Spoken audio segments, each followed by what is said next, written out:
안녕하십니까. 공병호TV의 공병호입니다. 지난 11월 18일자 월스트리트저널은 미국인들은 천천히 코로나와 함께 사는 법을 배우고 있다는 그런 칼럼니스트 패기 누난의 그런 칼럼을 실었습니다. 내용 가운데 특별하게 몇 부분은 우리의 문제와 관련해서 주목받을 만한 가치가 있습니다. 내용 가운데 주요 내용은 다음과 같습니다.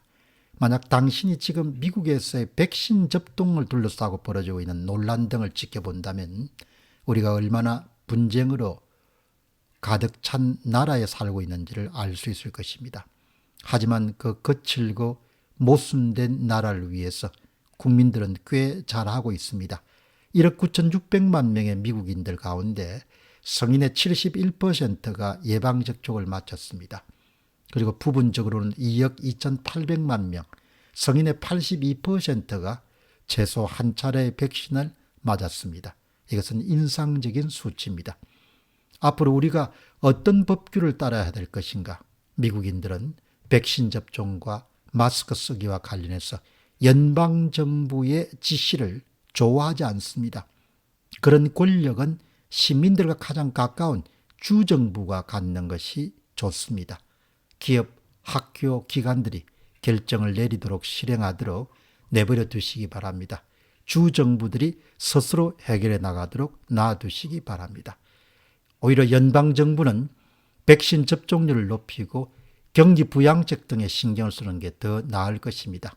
접종을 원하지 않는 사람들은 종종 우익 미친광이로 그려지지만 그들은 다양하고 광범위하게 퍼져 있습니다.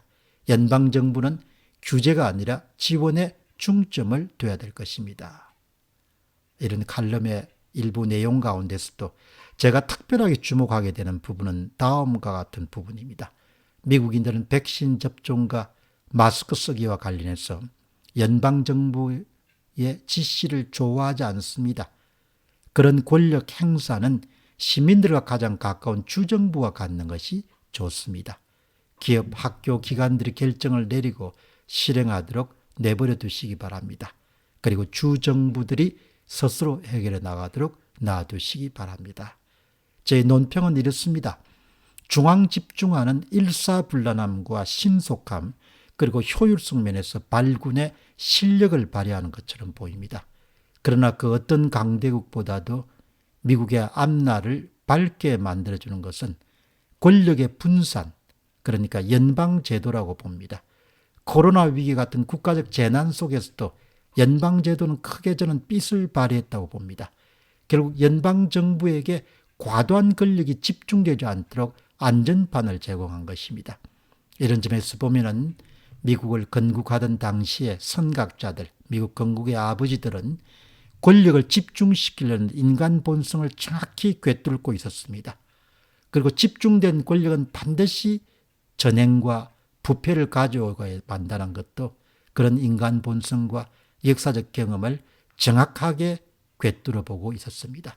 그들이 만든 연방제도는 결코 권력이 집중될 수 없는 구조를 후손들에게 남긴 셈입니다. 오늘날 많은 사람들이 골머리를 앓게 하는 중국의 경우도 결국은 집중된 권력의 문제로 인해서 주변 국가와 세계인들에게 큰 어려움을 가중시키고 있습니다. 자유민주주의는 상권분립과 공정한 선거라는 견제와 균형의 정치가 작동될 때 온전하게 굴러갈 수가 있습니다.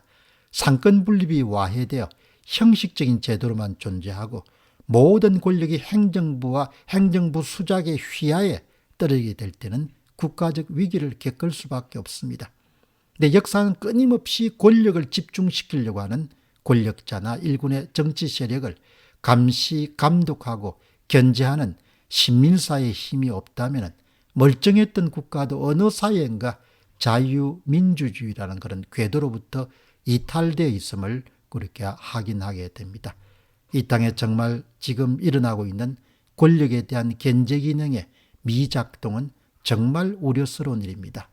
미국의 연방제도를 보면서 다시 한 번 더 권력의 집중을 추구하는 인간의 본성에 제동을 걸었던 그런 연방제도의 장점이란 부분이 바로 우리 사회에 시사하는 부분은 상권분립과 공정한 선거를 통해서 권력을 견제하고 또 권력에 어느 정도의 그런 경고 사인을 보내는 그런 기능이 상실될 때는 어려움을 겪을 수밖에 없다는 점을 다시 한 번 더 상기하게 됩니다.